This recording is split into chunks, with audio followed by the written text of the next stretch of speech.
Whoa, that was neato. Hello, I'm Devin, and I like apples. It is approximately 4:11 p.m. on March 6th of 2013, and today we're going to discuss electron affinity. So, what is electron affinity? So, electron affinity can basically be summed up to the energy change associated with an atom gaining an electron. So, as you can see at the bottom, we have sodium giving up one of its electrons, which has a negative charge, to a chlorine atom, which then will convert the sodium atom to a positive charge and the chlorine to the negative because it gains the negative electron.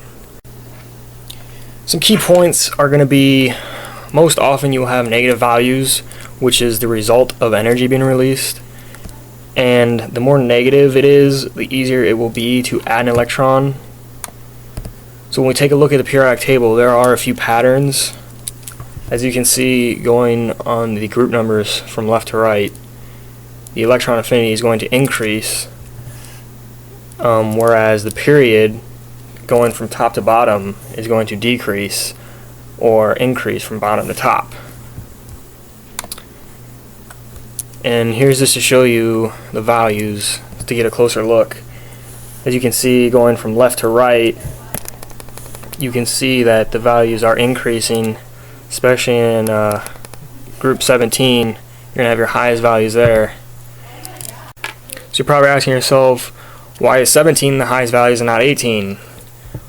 Well, 18 is our exception because in group 18 we have our noble gases, or otherwise called an octet, which means that they have 8 valence electrons and are completely stable. So they are not likely to gain or lose electrons, and they are completely stable. Let's take a look at why the values are what they are and what makes them increase or decrease. This picture gives you an idea of how stable the atom really is. Hydrogen, as you can see at the top, is going to be more stable than, let's say, potassium.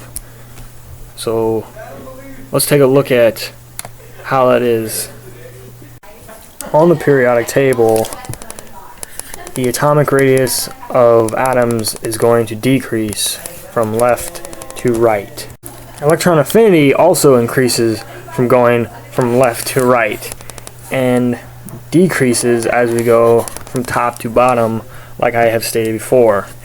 And the reason for this is that every time we drop an energy level, that is going to add more space between the nucleus and the space that the electrons have in the outermost shell. So we have to be able to relate electron affinity with the stability of an atom. So let's take a look at an example. Let's say beryllium has an atomic number 4, so its electron configuration, is 1s2 and 2s2. And this means that the first and the second energy levels are completely filled. We do not have any electrons in the p level.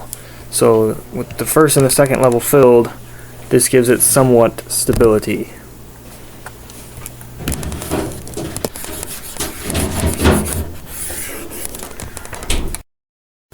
Alright, so let's take a look at another example. Let's go with nitrogen, which has an atomic number of 7. Oops, that's my phone.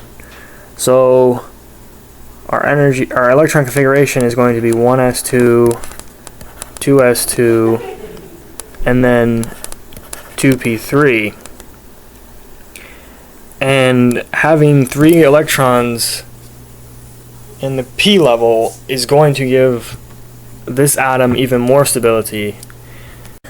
So as I said before, with the noble gases, it is a complete octet. We have, let's just go with neon, which has an atomic number of 10. So that means that its electron configuration is 1s2, 2s2 and 2p6. Alright, so having that, its outermost layer is completely filled, it's going to give this atom complete stability. So just a little recap here. Hopefully you understand now why the electron affinity is going to decrease as you go down and increase when you go from left to right. As you can see, it is directly related to the atom's stability. Wow, what a great day of learning. Here's a few videos to wrap it all up. Climbing out. He's going to escape.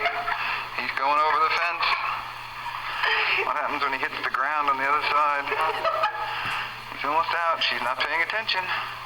He's going to get out. Oh. Get back in there, you silly panda.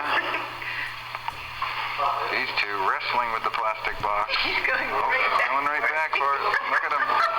He does not want to be in that cage. He is ready for the adult world. He's in a jungle. Oh, here he goes. He's almost out again. He's got one leg up. Will he make it over the fence? Oh, no, she's bringing him back. Oh, whacked his head on the leg. She's very gentle in the beginning. She's not so patient with him anymore. Look at this guy. These two feisty little pandas over here. They're moving the box Pushing into the box into the other one. They're going to wake all their buddies up. Oh, he's back up. Oh, he's over. Oh, but he's back in again. He is not going to take no for an answer. Here he goes. So persistent. I wonder what happens when he hits the floor on the other side. We may be able to find out because his attendant left. She's coming right back. Oh, he's going to go. Is he going for it? She's putting new gloves on. And back you go, you little bugger.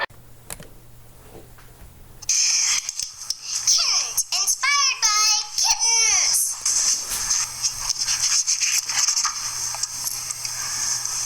We are one.